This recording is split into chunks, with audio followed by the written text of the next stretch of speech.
4장 모든 사람을 행복하게 만드는 빠른 방법. 폴 포페노는 로스앤젤레스 가족관계연구소 소장이다. 그는 말한다. 아내를 찾는 사람들은 높은 지위를 가지고 있는 사람을 찾는 게 아니라 매력있고 자신들의 허영에 대해 기꺼이 좋게 말해주고 자신을 좀 더 나은 사람으로 느끼게 만들어줄 수 있는 사람을 찾는다. 회사 임원인 여성이 오찬에 초대받을 수는 있다. 하지만 그녀는 자신이 대학 때 배운 현대 철학의 주류 같은 이야기나 재탕하고 심지어 자신이 먹은 것은 자신이 내겠다고 고집할 것이다. 그런 여성은 그 이후 모든 점심을 혼자 먹게 된다. 그와 반대로 대학을 나오지 않은 타이피스트가 오찬에 초대받았다고 하자 그녀는 자신을 초대해준 사람을 계속 열정적으로 응시하면서 애정을 담아 말한다. 당신에 대한 이야기를 좀 더 해주세요. 남자는 다른 사람에게 이렇게 말할 것이다. 그녀가 굉장히 미인은 아닐 수 있어. 하지만 그녀보다 더 말을 잘하는 사람은 본 적이 없어. 남성들은 여성들의 잘 보이고 싶고 옷을 잘 입고 싶어하는 노력에 대해 인정해 주어야 한다. 남성들은 여성들이 옷에 관심이 많다는 사실을 잘 모르고 깨달은 경우라도 흔히 잊어버린다. 예를 들어 길거리에서 한 남성과 여성이 다른 남성과 여성을 만나는 경우 여성은 다른 남성을 보는 경우가 드물다.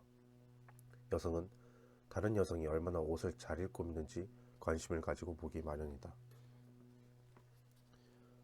나의 할머니는 몇 년 전 98세의 나이로 돌아가셨다.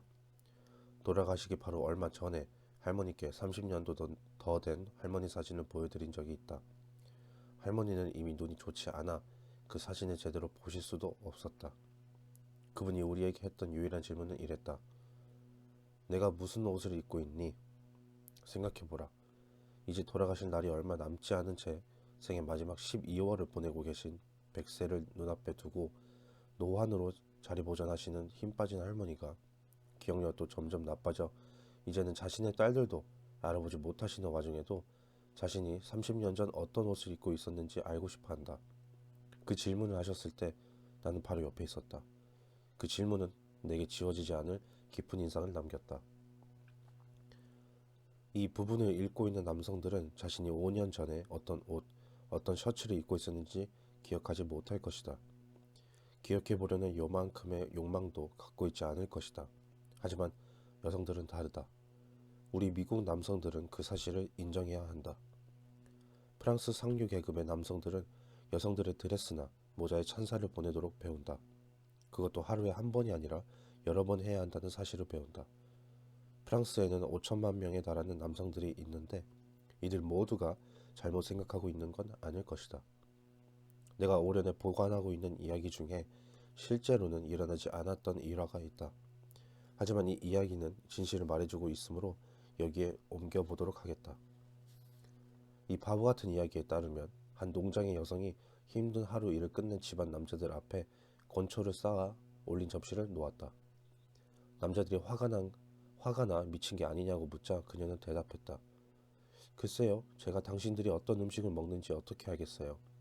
당신의 남자들을 위해 20년 동안 음식을 만들었는데 당신들은 단 한 번도 건초를 먹지 않는다고 알려주지 않았거든요.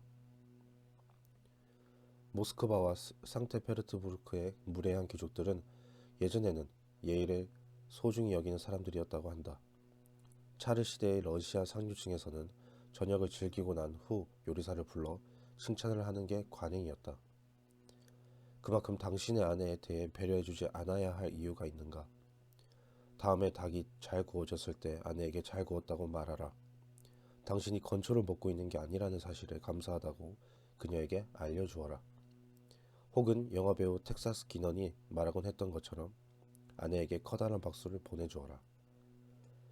그리고 그런 배려심 있는 말을 하는 김에 두려워 말고 당신의 행복에 그녀가 얼마나 중요한 역할을 하는 사람인지 알려주어라. 디즈레일리는 영국 역사상 가장 위대한 정치가였다. 하지만 우리가 보았듯이 그는 이 작은 여성에게 비치고 있는 게 얼마나 많은지 세상에 알리는데 전혀 거리낌이 없었다. 요전날 잡지를 읽다가 다음과 같은 구절을 보았다. 가수이자 코미디언인 에디 켄터의 인터뷰였다. 에리 켄터는 말했다. 저는 세상 누구보다도 아내 덕을 많이 보았습니다. 어릴 때부터 그녀는 제 최고의 친구였습니다. 제가 올바르게 나아갈 수 있도록 도와주었죠. 저희가 결혼한 다음에는 그녀가 돈을 모았습니다. 그 돈을 투자하고 재투자했습니다. 저를 위한 재산을 만들어 주었습니다. 그리고 사랑스러운 아이들도 5이나 낳아 주었지요. 제게 언제나 건사한 가정을 만들어 주었습니다. 제가 무엇이라도 이룬 게 있다면 그 모든 칭찬은 그녀가 받아야 합니다. 할리우드에서 결혼은 위험한 일이다. 영국의 로이드 보험사라도 도박이라고 생각해서 피할 것이다. 하지만 드물게 대단히 행복한 결혼 생활을 영위하는 사람도 있다. 그 중 하나가 위너 백스터 부부이다. 위니프레드 브라이슨이라는 이름으로 빛나는 무대 경력을 쌓았던 백스터 부인은 결혼한 후 무대를 떠났다. 하지만 그녀의 희생 덕분에 행복한 결혼 생활에 금이 가지는 않았다. 그녀는 무대의 갈채를 그리워했습니다. 워너 백스터는 말했다. 하지만 그녀가 제 갈채를 오롯이 받고 있다는 걸 느끼게 하려고 애썼죠. 여성이 남편에게서 행복을 찾으려면 남편의 인정과 헌신에서 찾아야 한다고 생각합니다. 그 인정과 헌신이 진실된 것이라면 아내가 행복함에 따라 남편도 행복하기 마련입니다. 그렇다. 따라서 행복한 가정 생활을 누리고 싶다면 가장 중요한 규칙 중 하나가 바로 네 번째 비결이다. 진심으로 칭찬해 주어라.